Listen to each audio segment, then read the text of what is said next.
Proper path मुझे भी नहीं पता था और हमें पता ही नहीं था। तो मतलब बहुत ज़्यादा कॉम्पिटिटिव की जरूरत नहीं पड़ती मतलब उस काइंड ऑफ कंपनीज के लिए एज अ कोडर। मतलब पहली बार में एकदम वर्किंग कोड लिखना तो मेरे लिए तो पॉसिबल नहीं होता। टिप्स क्या होनी चाहिए अगर हम एयर कंपनी को क्रैक करने? नेक्स्ट डे रिजल्ट आता है तो मैं देखता हूँ कि मेरा नाम टॉप पे लिखा होता सो हेलो गाइस, स्टार्ट करते हैं। आज हम नई चीज़ स्टार्ट कर रहे हैं, interview experiences basically. And this is Abhishek Babbar, he is currently placed in urban company. And start करते हैं यार, इंट्रोडक्शन से स्टार्ट करते हैं। है। So हाँ hello everyone, I'm Abhishek Babbar and I'm a fourth year student at Delhi Technological University from Computer Engineering branch. Or I'm currently based at Urban Company and I have to solve a lot of data structure and algorithm problems on lead code and interview bit.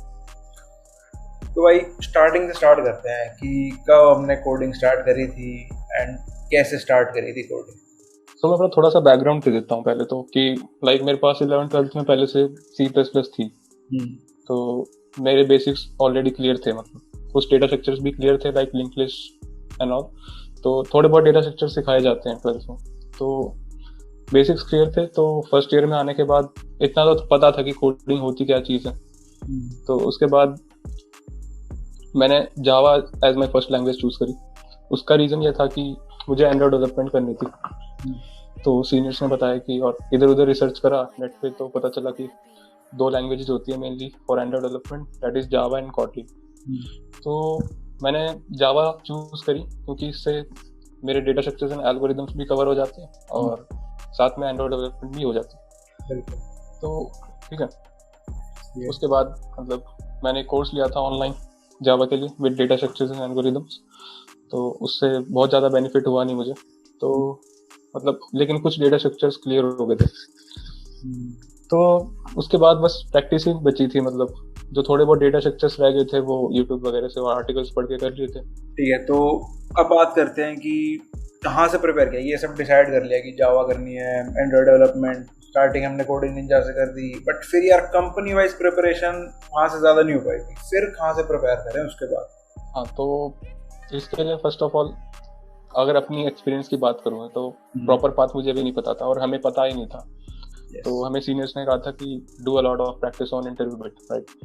तो हमने तुझे याद होगा second year की starting से interview bit start कर दिया था। तो बेसिक्स और डीएस क्लियर हो गए थे तो बस प्रैक्टिस ही बची थी। तो प्रॉब्लम क्या आई थी कि इंटरव्यू बिट पे जो सेट ऑफ क्वेश्चंस हैं वो बहुत ही लिमिटेड है, राइट। तो उससे क्या दिक्कत आई कि जो कुछ क्वेश्चंस के वेरिएशंस होते हैं like due to less practice तो उस टाइम पे हो सकता है क्लिक करे या ना करे, माइंड टू माइंड डिपेंड करता है पर्सन के।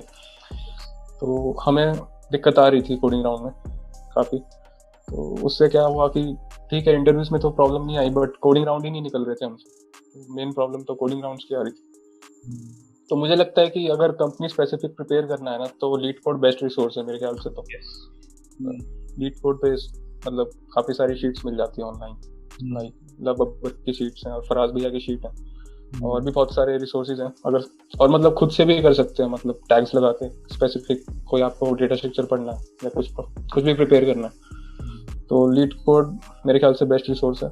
और अगर आपके पास टाइम कम बचा है लाइक प्रिपरेशन का टाइम थोड़ा कम है अभी और सब कुछ कर लिया आपने तो जो रिवीजन के लिए होता है ना उसके लिए बेस्ट इंटरव्यू बिट है मेरे ख्याल से। तो सबसे बेस्ट रिसोर्स है अगर आपको विद इन 1 मंथ प्रिपेयर करना है, सब कुछ रिवाइज करना है, सारे डीएसएल को और सारे इंपॉर्टेंट कोर्सेज रिवाइज करने हैं तो इंटरव्यू बिट बेस्ट है। और मैं पर्सनली सारे तेरी वीडियोस देखता हूँ मतलब इंटरव्यूज जाने से पहले तो काफ़ी हेल्प होती है मुझे। तो thanks a lot for posting. ये बढ़िया था गुरु। ये मैंने इसको बोलने के लिए नहीं बोला, ये बात। हर टॉपिक के 20-25 क्वेश्चन आप लीड कोड पे कर सकते हो मतलब क्वालिटी क्वेश्चंस की बात करूं अगर मैं, ये नहीं कि इजी क्वेश्चंस कर दिए सारे। तो 20 से 25 हर टॉपिक पे क्वेश्चंस कर लो तो 350 के राउंड क्वेश्चंस इनफ है मेरे ख्याल से। मैं तो बेसिकली टॉपिक सेट कर लेता था और जो भी क्वेश्चन अच्छा लग रहा है सॉल्व करता रहता था। तो मैंने अराउंड 750 के राउंड क्वेश्चंस करे थे लीड कोड पे। तो अब जाके कॉन्फिडेंस आ चुका था बहुत। या बाकी डिपेंड करता है पर। अच्छा, अब कुछ मिथ्स के बारे में बात कर देते हैं यार कि कुछ मिथ्स हैं कि कॉम्पिटिटिव कितने रिक्वायर्ड है, कॉम्पिटिटिव होनी ही चाहिए, प्रोडक्ट बेस्ड कंपनी में प्लेस होनी, सिर्फ उसकी बात करते हैं। तो अगर हम अपने पाथ की बात करें तो हमारा तो बहुत ही अनस्ट्रक्चर्ड पाथ था मतलब क्योंकि तो प्रॉपर गाइडेंस थी नहीं तो हमने तो स्टार्टिंग में कॉम्पिटिटिव पकड़ ली थी। तो काफी डिप्रेस हो गए थे, मतलब जाते ही हमने मतलब सीधा कॉम्पिटिटिव पे हाथ मारा था, तो हम तो काफी डिप्रेस हो गए थे। बट ठीक है, मतलब कॉम्पिटिटिव रिक्वायर होती है कोडिंग राउंड्स के लिए, बट इतनी बहुत ज्यादा रिक्वायर नहीं होती कि मतलब आपको मास्टर बनना पड़ेगा, या मतलब अच्छा है आपके लिए, आप मास्टर बनो, कैंडिडेट मास्टर बनो, काफी सही है। ऑब्वियसली हेल्प तो करेगी कॉम्पिटिटिव। तो कॉम्पिटिटिव की बात करूं अगर मैं, तो कोड फोर्सेस पे एबीसी सॉल्व कर लो, तो उतना ही पूछती है कंपनीज जो हमारी होती है, उससे ऊपर बहुत ही रेयर जाती हैं।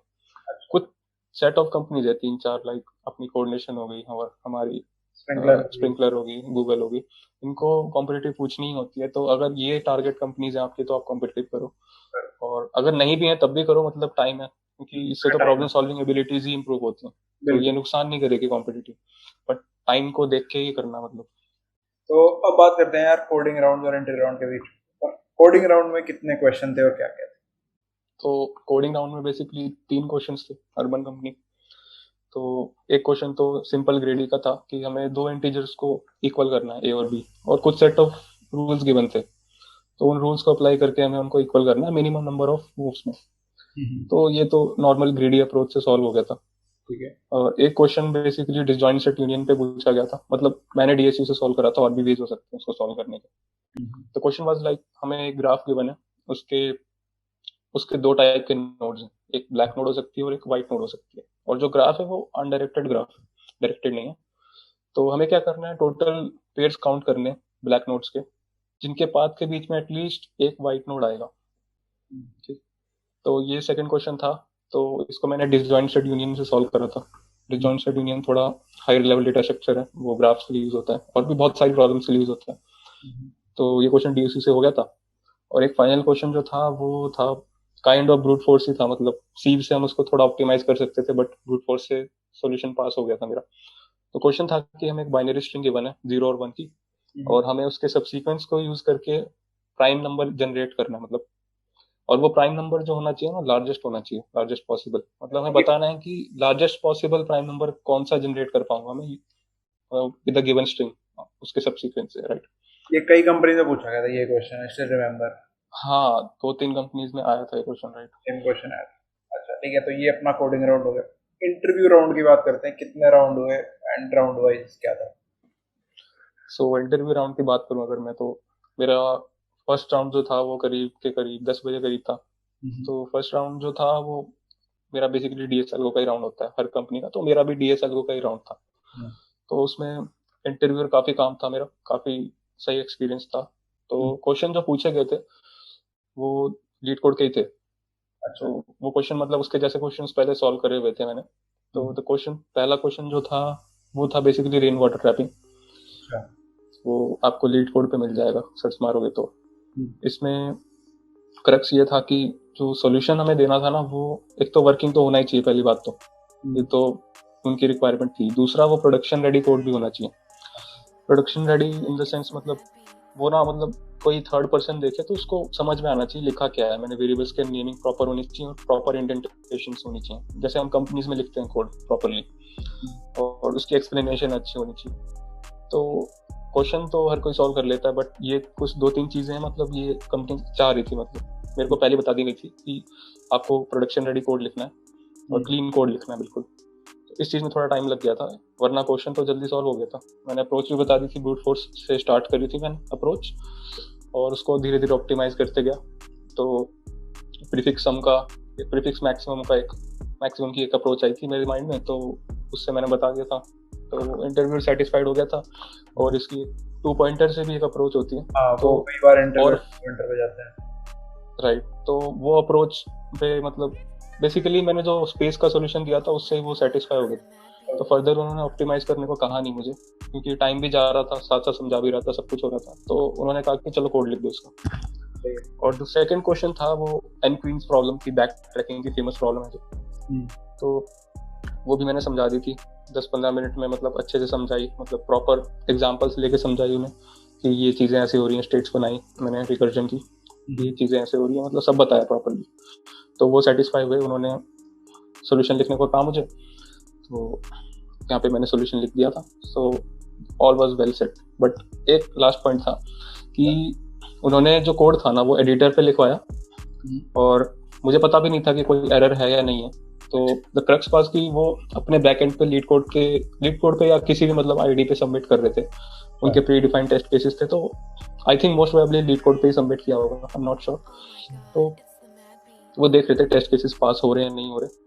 तो यहाँ पे मतलब एज अ कोडर मतलब पहली बार में एकदम वर्किंग कोड लिखना तो मेरे लिए तो पॉसिबल नहीं होता। तो ऑब्वियसली कुछ एरर्स आए थे, तो एरर्स वगैरह रिमूव करे, और एक टेस्ट केस पे नहीं चल रहा था कोड, तो फिर मैंने कोड को दोबारा रिव्यू करा और देखा कि इक्वालिटी नहीं लगा रखी एक जगह, तो वहाँ पे इक्वालिटी लगाई, तो उसके बाद सारे टेस्ट केसेस पास हो गए। ऐसा वैसे जनरली इंटरव्यूज में होता नहीं, बट कुछ भी हो सकता है, किसी भी इंटरव्यू में कुछ भी हो सकता है, राइट, एग्जैक्टली। ठीक है, तो ये अपना राउंड 1 कंप्लीट हो गया। हाँ, ये राउंड 1 कंप्लीट हो गया था, राइट। तो उसके बाद जो सेकंड राउंड था मेरा, तो सेकंड राउंड में बेसिकली सिस्टम डिजाइन राउंड था वो मेरा। उसमें मुझे ऊबर सिस्टम डिजाइन करना था। और थोड़ी सी हिस्ट्री जरा सी बताऊं मैं, तो मेरे को बेसिकली 2 ऑप्शन गिवन थे, या तो आप ऊबर डिजाइन कर दो, ऊबर सिस्टम डिजाइन कर दो, या फिर आप एक चेस गेम डिजाइन करो। चेस गेम सुन के आपके मुंह पे स्माइल आई है, सार्थक के मुंह पे। तो इसकी भी स्टोरी है, कभी डिस्कस करेंगे बाद में। तो मेरा एक फ्रेंड था, तो उसके इंटरव्यू में चेस गेम पूछा गया था।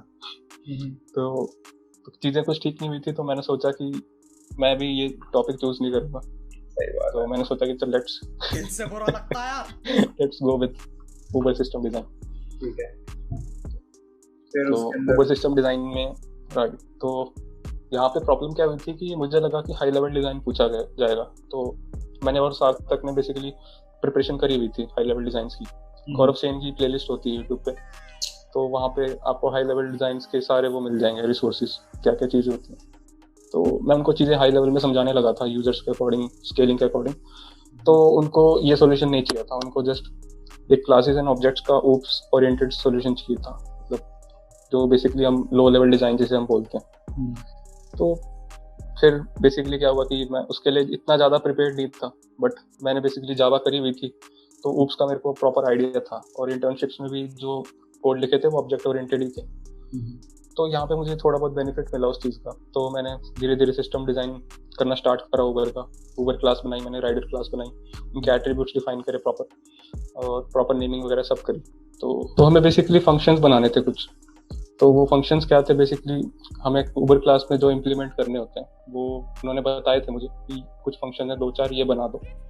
तो वो थे बुक का राइड, मतलब एक राइड बुक करनी है यूजर को, यूजर राइड बुक कर सके, और अपने को बेसिकली कैंसिल करनी है कोई राइड तो कैंसिल कर सके यूजर, और बेसिकली ड्राइवर को रेटिंग देनी है तो ये भी हो जाए। तो ये 3 मेन फंक्शंस थे। तो ये 3 मेन फंक्शंस मैंने इम्प्लीमेंट करे स्टार्टिंग से, मतलब पहले ब्रूट फोर्स अप्रोच बताई कि तो हम बेसिकली यूजर के लिए एक राइडर क्लास और हम ड्राइवर के लिए एक ड्राइवर क्लास बना सकते हैं। उनकी कुछ प्रॉपर्टीज रखती, मैंने नाम वगैरह, एड्रेस वगैरह सब रख लिया। तो कुछ प्रॉपर्टीज रखी हो, कंस्ट्रक्टर वगैरह प्रॉपर बनाए। तो ये दोनों क्लासेस बनाई, और इनको ऊबर क्लास के अंदर मैंने बेसिकली जो फंक्शंस थे मेरे जितने भी, वो सारे ऊबर क्लास के अंदर मैंने इम्प्लीमेंट करे। तो ये धीरे धीरे ब्रूट फोर्स से मैंने अप्रोचेस बतानी स्टार्ट करी। तो उन्होंने कहा कि चलो टाइम ऑप्टिमाइज करो, ये सब ठीक है। तो टाइम ऑप्टिमाइज करने के लिए मैंने फिर हैश मैप का सोल्यूशन दिया है। तो हैश मैप के सोल्यूशन से भी कुछ दिक्कतें लग रही थी उन्हें, तो क्योंकि मैं हैश मैप के कॉरेस्पॉन्डिंग एक लिंक लिस्ट टाइप के मेंटेन कर रहा था मैं सर्चिंग के लिए। तो मैंने बेसिकली सोल्यूशन दिया, तो हैश मैप से उन्हें दिक्कतें लगी, तो उन्होंने कहा फर्दर ऑप्टिमाइज करो इसको। तो फर्दर ऑप्टिमाइज करने के लिए मैंने डब्ल्यू लिंक लिस्ट का एक सोल्यूशन दिया फाइनली। तो उससे वो थोड़े बहुत सेटिस्फाई हुए, तो उन्होंने कहा कि चलो ठीक है, ये थोड़ा ठीक लग रहा है सोल्यूशन। तो इसको मैंने बेसिकली कोड करा वहाँ पे फाइनली। तो ये जो सोल्यूशन था, ये वर्किंग था प्रॉपर्ली। फिर लास्ट में वो लोग क्या करते हैं कि चलो तुमने सब क्लासेस वगैरह सब बना दी, अब एक कोड लिख दो, मतलब मेन फंक्शन डिफाइन कर दो, और मेन के अंदर तुम बता दो कैसे कॉल करोगे, सब करो। तो इस राउंड में एक चीज़ बोलूँगा कि आपके ऊप से कंसेप्ट तो स्ट्रॉन्ग होने ही चाहिए। बिल्कुल। और बीच बीच में ना आपके कंसेप्ट टेस्ट भी करे जाएंगे, लाइक बीच बीच में आपको बोला जाएगा कि इस कंस्ट्रक्टर अगर मैं प्राइवेट बना दूँ तो क्या हो जाएगा। तो वो कुछ कुछ क्वेश्चंस करेंगे आपसे, जिससे वो बेसिकली ये जज करेंगे कि इसको ओप्स की नॉलेज कितनी है। राइट। तो ये अपना राउंड 2 कंप्लीट हो गया, इतना ही। ऊबर डिजाइन पूछा उसने बेसिकली, कंप्लीट राउंड में उसमें ऑप्टिमाइज करते गए, कुछ और चीजें ऐड करते गए, ऐसे चलता गया। राइट, चलता गया। और हाँ, इस राउंड में बेसिकली मोस्ट इम्पोर्टेंट थिंग है ना, वो डिस्कशन चलता है। मतलब आपको कनेक्ट रखना है अपने मतलब इंटरव्यूअर के साथ, हमेशा कनेक्टेड रहना। ऐसा ना हो कि मतलब आप बोलते रहे हो और वो सुन नहीं रहा, या मतलब आप बोल ही नहीं रहे हो, कुछ खुद ही कोड लिखे जा रहे हो। नहीं, मतलब इसको सोचो कि आप कंपनी में एक सिस्टम खुद डिजाइन कर रहे हो और अपने व्यूज दे रहे हो अपने पार्टनर को। तो एक काइंड ऑफ डिस्कशन राउंड होना चाहिए, मतलब टोटली काफी बेनिफिट रहेगा इससे। फिर ये तो अपने 2 राउंड हो गए। थर्ड राउंड जनरली एचआर होता है, तो उसमें क्या था? थर्ड राउंड या जनरली तो एचआर होता है, बट मेरा एचआर प्लस टेक्निकल दोनों था। अच्छा। तो थर्ड राउंड में बेसिकली स्टार्टिंग होती है कि अपना इंट्रोडक्शन बताओ। मतलब थर्ड राउंड क्या, मतलब हर राउंड में सबसे पहले इंट्रोडक्शन ही होता है। मतलब एक इंट्रोडक्शन का पैरा तो हमेशा रेडी रखो कि ये चीजें बोलनी इंट्रोडक्शन। बिल्कुल। तो थर्ड राउंड जब स्टार्ट होता है तो उसमें क्या होता है, बेसिकली आते ही पूछते हैं कि कॉलेज का सीन क्या चल रहा है, मतलब पढ़ाई वढ़ाई कैसी चल रही है, नॉर्मल बातें होती हैं। तो इंटरव्यू काफी काम लगा और मुझे काफी अच्छे लगे सर वो। तो मतलब इतना बहुत ज्यादा प्रेशर नहीं डाल रहे थे किसी भी चीज का, तो प्रॉपरली में मतलब काम था बिल्कुल। तो काफी बेनिफिट मिला, मतलब मैं भी कॉन्फिडेंट हो गया था, चलो अब कॉन्फिडेंस से देंगे इंटरव्यू। तो नॉर्मल सवाल पूछे उन्होंने स्टार्टिंग में, फिर धीरे धीरे रिज्यूमे पढ़ना स्टार्ट किया उन्होंने मेरा। तो वहाँ पे इंटर्नशिप का कॉलम होता है एक, तो मैंने इंटर्नशिप्स लिखी हुई थी, 2 इंटर्नशिप्स लिखी थी मैंने। तो इंटर्नशिप के बारे में बाद में बात करते हैं अभी। तो उन्होंने फिर इंटर्नशिप का एक्सपीरियंस पूछा मुझसे, तो मैंने बताया कि ये काम किया था। तो मैंने सब बता दिया कि C# में मैंने ये प्रोजेक्ट बनाया था और बेसिकली कैसे करते थे हम, और पूरी टेक्निकल डिटेल्स उन्होंने मांगी थी मुझसे कि मतलब बेसिकली क्यों यही स्पेसिफिक लैंग्वेज ही क्यों यूज़ करी, और मतलब बेनिफिट्स क्या है इसके यूज़ करने के, बाकी लैंग्वेजेस क्यों नहीं। तो एक प्रॉपर हेल्दी डिस्कशन चला था ये आधे घंटे तक। DSL का क्वेश्चन उठा के रखा मेरे सामने। तो बेसिकली LRU कैशे टाइप का था। उन्होंने मतलब डायरेक्टली बोला कि आपको एक कैशे मेमोरी डिज़ाइन करनी है। तो इसको आप देखो तो सिस्टम डिज़ाइन ही है एक काइंड ऑफ, बट ये क्वेश्चन मतलब हमने लीड कोड पे करा हुआ था LRU कैशे करके। तो मैंने LRU कैशे उनके सामने प्रपोज किया ये सोल्यूशन। तो वहाँ पे आई थिंक वो समझ गए थे कि मुझे मतलब मैंने ये क्वेश्चन पहले से कर रखा है। तो उन्होंने कहा मुझे LRU कैशे नहीं चाहिए, मुझे LFU कैशे चाहिए। अच्छा, क्वेश्चन बदल दिया। हाँ, क्वेश्चन बदल दिया, चलो आप लगाओ दिमाग। तो एक्चुअली जो प्रॉब्लम सॉल्विंग एबिलिटीज होती है ना, वो तभी टेस्ट करी जाती हैं जब मतलब आपके सामने एक न्यू क्वेश्चन हो, आप अप्रोच कैसे कर रहे हो उसके सामने। बिल्कुल। तो ठीक है, तो ये काइंड ऑफ सॉल्यूशन था। मतलब एक मैंने LRU वाला तो दिया ही था सॉल्यूशन, बट वो सेटिस्फाई नहीं हुए, तो उन्होंने कहा LFU का सॉल्यूशन दो। तो LFU मैंने थोड़ा सा सोचा 10-15 मिनट पहले तो कि क्या कर सकते हैं। तो मैंने एक प्रायोरिटी क्यू का सॉल्यूशन उन्हें दिया बेसिकली। तो प्रायोरिटी क्यू के सॉल्यूशन से वो काफ़ी सेटिस्फाई हुए, मतलब ठीक है, उनको काफ़ी वर्किंग लगा। Priority queue with custom comparator का सॉल्यूशन था वो। तो priority queue with hash map था। तो यहाँ से हमारा इंटरव्यू समाप्त हो जाता है। तो नेक्स्ट डे रिजल्ट आता है तो मैं देखता हूँ कि मेरा नाम टॉप पे लिखा होता है। तो अलग ही लेवल की खुशी होती है वहाँ पे। पेरेंट्स को बताते हैं हम कि हो गया सिलेक्शन, और फिर उसके बाद अपने इंस्ट्रक्टर्स को कॉल करते हैं हम, और जितने भी मेरे सीनियर्स वगैरह थे जिनके साथ कॉन्टेक्ट था सबको कॉल करके बताया मैंने, सब कुछ थे। तो एक्सपीरियंस काफ़ी सही था। तो लाइक जो हमें इससे समझ में आया कि हमारा बेसिकली टिप्स क्या होनी चाहिए अगर हमें अर्बन कंपनी को क्रैक करनी चाहिए, वो है सबसे पहला DSA, second OOPS, third system design. Specifically इस कंपनी की बात करें तो लो लेवल डिज़ाइन, उसकी एक ज़्यादा रिसोर्सेज नहीं है बट एक प्लेलिस्ट है काफ़ी अच्छी, वो मैं आपके साथ शेयर कर दूँगा वो चीज़। थर्ड चीज़, कुछ HR के क्वेश्चंस आपको पहले से किए हुए होने चाहिए। कुछ स्पेसिफिक क्वेश्चंस हैं, लिंक्डइन पे काफ़ी अच्छा ब्लॉग है, उसमें काफ़ी सारे अच्छे क्वेश्चंस हैं, उसको आप अपने तरीके से बना लो, अपने आप पहले ही तैयार करके जाओ। सो ये एक तैयारी हो सकती है। और कितने क्वेश्चन सफिशिएंट है वो हमने बात करी है, 300 350 एक लीड कोड में प्लस इंटरव्यू बिट, तो कुछ इतना सफिशिएंट है हमारे लिए एक कंपनी क्रैक करने के लिए। डेफिनेटली प्रैक्टिस मतलब इतना तो रहेगा, आई कैन से कि इतना मिनिमम इतना होना चाहिए, मतलब सफिशिएंट की तो मतलब कोई लिमिट ही नहीं है, मतलब कितना ही कर लो, जितना ज्यादा हो सके उतना करो, मतलब ठीक है, मतलब इतने तो मिनिमम कर ही लो। सॉरी। और ये सीन था। एंड अगर कॉम्पिटिटिव की बात करें तो आप फर्स्ट ईयर में डेफिनेटली यार थोड़ा सा बेसिक्स और थोड़ा बहुत DSA करने के बाद कॉम्पिटिटिव को जरूर एक्सप्लोर करो। बट कोई अगर सेकंड थर्ड ईयर में कर रहा है, जिसको इंटर्नशिप के लिए प्रैक्टिस करनी है, या थर्ड ईयर में कर रहा है जिसको प्लेसमेंट के लिए करनी है, वो थोड़ा लीड कोड और इंटरव्यू पे ज़्यादा ध्यान दे। लीड कोड पे स्टार्टिंग में करें, फिर उसके बाद रिविजन के लिए काफ़ी चीज़ें हों, या फिर आपको स्टैंडर्ड क्वेश्चन करने हो तो इंटरव्यू पे ज़रूर आओ। ये हमने क्रक्स में ये चीज़ देखी है, ये सब ज़रूरी है। तो इसी वीडियो के लिए इतना ही था। अच्छा लगा सब्सक्राइब करना। लिंक्डइन के लिंक दोनों के मिल जाएंगे आपको। रेफरल के लिए आप बहुत बात कर सकते हो, अभिषेक बब्बर से दे देगा जैसे ही वो कंपनी में जाएगा। इसके वीडियो के लिए इतना ही, सब्सक्राइब करके जाना। बाय।